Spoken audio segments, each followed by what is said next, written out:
Thank you so much for that beautiful piece. This morning we're going to have a few people that bring words and remembrances of Alexx. We have 4 people that are going to speak. We actually had considerably more people that wanted to share a beautiful word about Alexx. We thank you so much for your beautiful posts on Facebook and for your texts and your emails that you're sending to our family. I can't tell you how much we appreciate that. At this time, Alexx's grandfather on his father's side is going to share some thoughts from their family. He was known as Papa Bailey to Ed.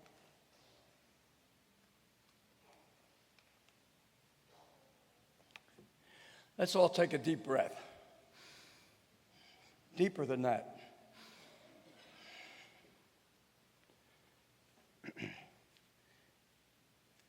They tell me that I'm the patriarch of this family. That's only because I just turned 80 and nobody else is 80 or more. And they always tell me, even though I'm the patriarch and have the right to speak, not to say so much. And when I do say something, in this world of technology, they already know it. I saw it on Facebook. Oh, it was in, the world out there of all those things that they communicate with, from Twitter to that.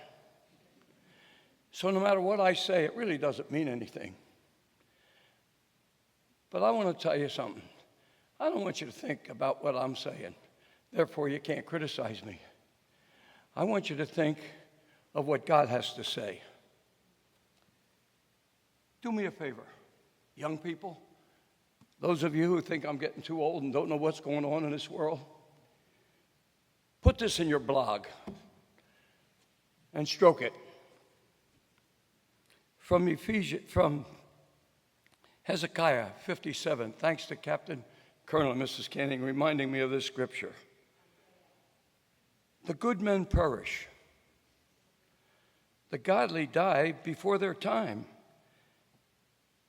And no one seems to wonder about it. No one seems to realize that God is taking them away from the evil days ahead.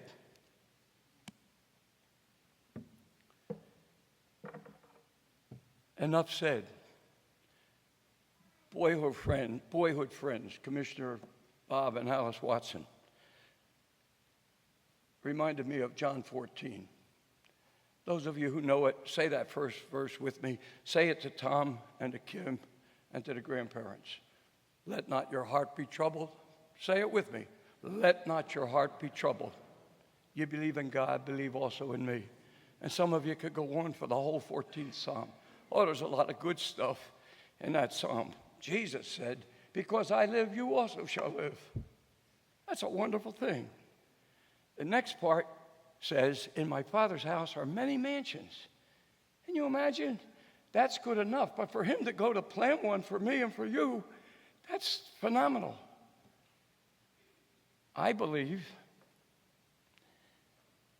that Alexx right now is looking up the residence of Kelly Eastridge. And my mother, I guess she's more than 103 months now, she welcomed him with great surprise. Oh, Alexx, you made it. I believe she's hugging him like he's never been hugged before. And you know, Jesus said that he goes unto the Father for us in that same 14th chapter of John. Alexx came unto the Father right here. We saw a terrific change in his life, a change we had doubt would happen. We as Christians, can you imagine? We doubted. But after we saw what happened to him, and many of you men, right, Ryan? We don't doubt anymore. We know God's still in the business. 2 things. Alexx always, Dennis, I don't know if he did that to you, but he always talked to my wife before he talked to me. He always sort of got her approval, so he was ahead of the game when he came to me. Grandmom said, he came to me just before he got married. And remember, he came with a fiancée, and they had plans not only to get married, but to go to the training school. They were serious about it. So were we. But he came to me and he said, Pop, can you give me any advice? After all, you've been married 55 years. And while I was thinking about advice, you know what he said? In 55 years, you must have learned something. I can't tell you what I told him, but he showed me a book that he had got in preparation for marriage, Building Your Marriage Upon the Rock, an in-depth premarital workbook with Bible as your authority and guide. And that is full of his handwriting. And I want to share it with Kim. Let her look at it. It'll bless your heart. And one other book, I recommended to him. You've all heard about it. Rick Warren's book, The Purpose-Driven Life. Well, he had it in a daily devotional form. And it said, what on earth am I here for? Don't that sound like Alex? What on earth am I here for? Listen, the scripture and the verses for the 2 periods where we think he passed away were like this. We were made to last forever. Ecclesiastes 3:11, God has planted eternity in the human heart. Listen to this quote. Surely God would not have created such a being as man to exist only for a day. No. Man was created for immortality. Guess who? Abraham Lincoln. The first chapter simply says, this life is not all there is. This is what he was putting into his brain and his heart. Life on earth is just the dress rehearsal before the real production. You will spend far more time in heaven on the other side in eternity than you do here. So plan for it.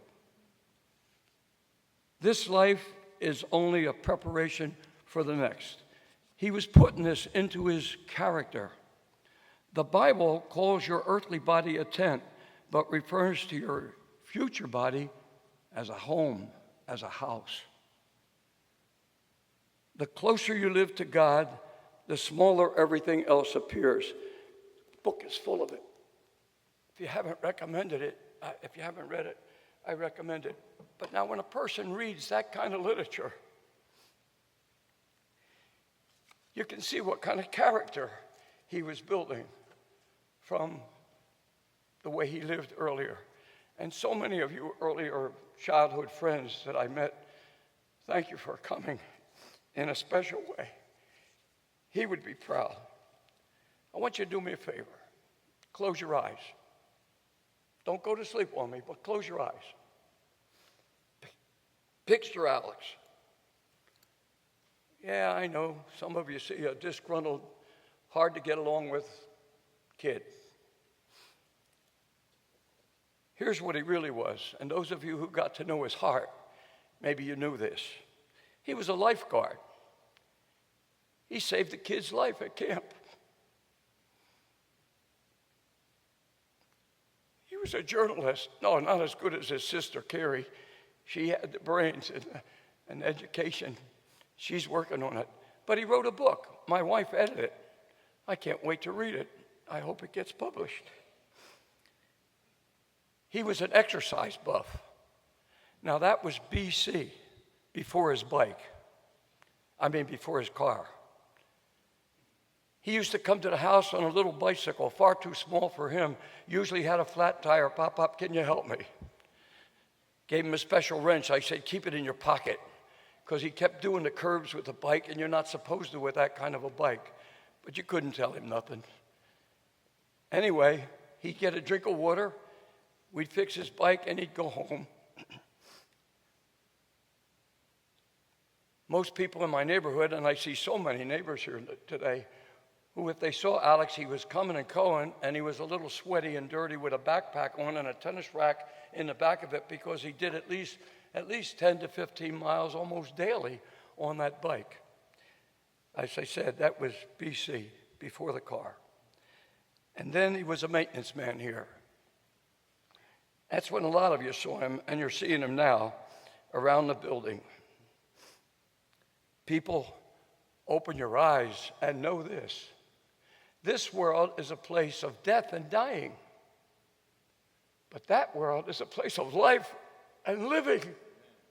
And we can all inherit it if we just accept Jesus. That chapter closes, and you'll be glad to know I will too, with the last verse, and guess what it says? Let not your heart be troubled. Kim, Tom, Dennis, Linda. And I think most of you know, but some of you are new among us, that Linda and Dennis have been through this before with their son. The questions they must have, but the trust they have to continue to believe in God. When Kelly left here, and he's looking up the residence of Cody in heaven. And the very last thing in the chapter, Bob and Alice, thank you. It says, let not your heart be troubled, neither let it be afraid. God bless you.